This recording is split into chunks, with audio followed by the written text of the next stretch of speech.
Shalom, selamat malam Bapak Ibu yang saya kasihi dalam Tuhan kita Yesus Kristus. Bersyukur malam hari ini kita kembali ada dalam renungan malam, dan hari ini Jumat 4 Februari 2022.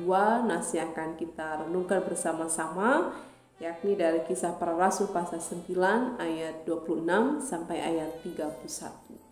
Sebelum kita bersama-sama merenungkan firman Tuhan ini, mari kita bersatu berdoa, memohon pertolongan Tuhan. Kita berdoa. Terpuji Engkau Tuhan atas kesempatan yang diberikan kepada kami sekalian, sehingga malam hari ini kami akan bersama-sama merenungkan firman-Mu yang menjadi pedoman dasar bagi kami untuk menjalani kehidupan sebagai orang percaya. Kami mohon kuasa Roh Kudus memberikan kami pengertian akan firman-Mu, sehingga dari hari ke hari, dari waktu ke waktu, kami semakin memiliki pengertian yang mendalam akan kehendak Tuhan bagi kehidupan kami. Pimpin dan urapi hamba-Mu yang menyampaikan firman ini, sehingga apa yang disampaikan mendatangkan sukacita, damai, sejahtera, berkat bagi Bapak Ibu sidang jemaat yang bersama-sama merenungkan firman Tuhan malam hari ini. Di dalam nama Tuhan Yesus Kristus kami berdoa. Amin. Bapak Ibu yang saya kasihi dalam Tuhan kita Yesus Kristus, malam hari ini saya akan mengajak kita dalam satu tema yang berasal dari pembacaan Alkitab Kisah Para Rasul pasal 9 ayat 26 sampai 31.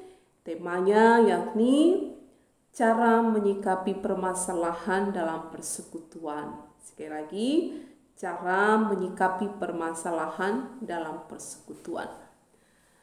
Dalam nas kita pada malam hari ini, di sana dikatakan tentang seorang tokoh yang bernama Saulus.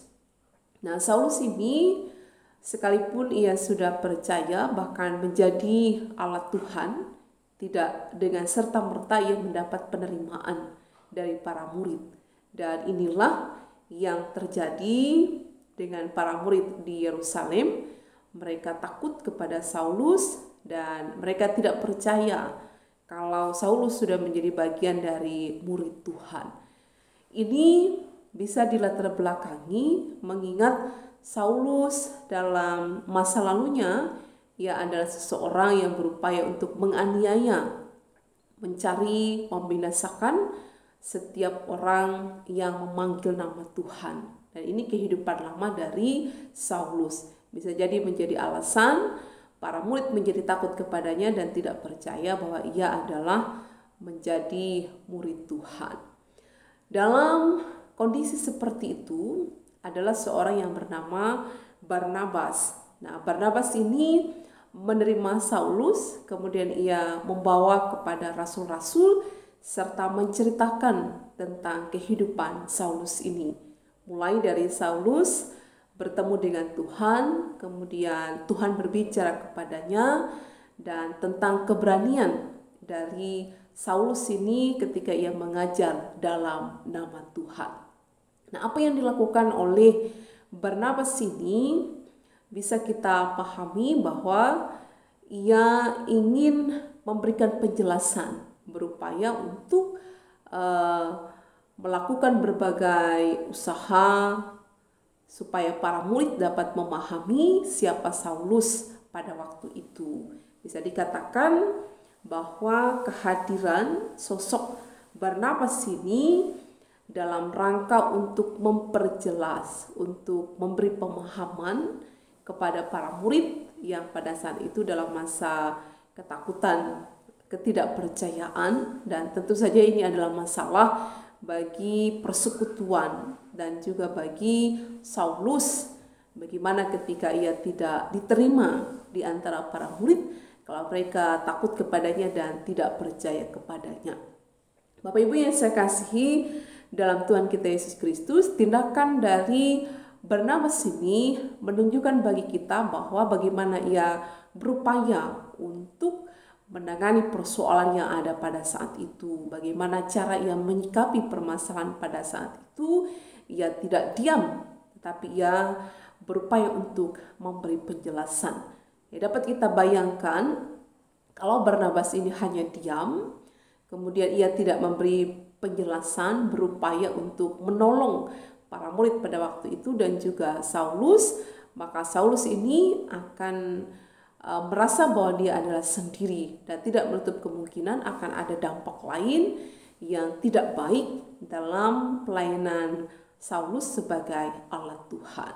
Nah, dalam kehidupan persekutuan, dalam kehidupan orang-orang percaya pada masa kini, kita pun tidak lepas dari kondisi-kondisi yang kadang-kala tidak kita pahami, tidak kita ketahui sehingga menimbulkan persoalan. Jadi ya semestinya itu akan dapat membawa sesuatu yang baik ketika ada yang mau menjelaskan atau menyatakan kebenaran sesuatu yang ia ketahui, sebagaimana yang dilakukan oleh Barnabas ini. Nah, Bapak Ibu yang saya kasihi, melalui apa yang dilakukan oleh Barnabas tadi dan juga mengingat kehidupan persekutuan pada masa kini yang tidak lepas dari persoalan ataupun hal-hal yang membingungkan yang bisa membuat satu dengan yang lain tidak menerima gitu, maka ada dua hal yang dapat kita singkapi bagaimana cara kita untuk menangani persoalan pada waktu itu. Yang pertama adalah barang siapa yang memiliki pemahaman, mengetahui tentang peristiwa yang terjadi, maka hendaklah ia berupaya untuk memberi penjelasan. Sehingga penjelasan itu akan membuat suasana menjadi nyaman dan terjalin kebersamaan, akhirnya damai sejahtera tercipta dan pelayanan di tengah umat membuat umat semakin hidup takut akan Tuhan. Yang kedua adalah bagi orang-orang yang tidak mengetahui, yang tidak memahami, baiklah ia menahan diri untuk berkata-kata supaya tidak memperkeruh suasana. Dan ini juga mesti ada dalam persekutuan, sehingga persekutuan itu tidak semakin keruh, namun ya bisa ditaatasi dengan sikap kalau ia memberi penjelasan yang tepat. Nah, Bapak Ibu yang saya kasihi dalam Tuhan kita Yesus Kristus, mari sebagai orang-orang percaya kita boleh diberikan hikmat oleh Tuhan sehingga ketika ada permasalahan, kita yang mengetahui kebenaran, kita yang memahami, kita boleh memberi penjelasan. Kita tidak tinggal diam, tetapi berupaya untuk menyikapi persoalan pergumulan yang ada pada masa itu di dalam sebuah persekutuan. Tuhan kiranya menolong kita. Amin. Mari bersama-sama kita bersama berdoa. Bapa di surga, terima kasih atas firman-Mu pada malam hari ini. Jadikanlah kami sebagai pribadi-pribadi yang berhikmat, dan ketika kami berhadapan dengan persoalan, dengan kondisi yang tidak baik, dan kami dapat menjelaskan hal tersebut sehingga mendatangkan situasi yang nyaman, maka berilah kami pertolongan untuk menyampaikannya dengan baik. Pun ketika kami tidak mengetahui kebenaran yang sebenarnya, kami tidak memahami, berikan kami juga supaya menahan diri, supaya suasana tidak semakin keruh, namun kami berusaha untuk mendatangkan damai sejahtera dalam setiap persekutuan yang ada di kehidupan kami. Berkati Bapak Ibu sidang jemaat yang merenungkan firman Tuhan ini, sehingga dalam kehidupan mereka pun boleh diberikan hikmat oleh Tuhan untuk menangani berbagai permasalahan di dalam setiap kerja mereka dan juga di tengah-tengah persekutuan. Mengucap syukur atas firman Tuhan ini. Dalam nama Tuhan Yesus Kristus kami berdoa. Amin.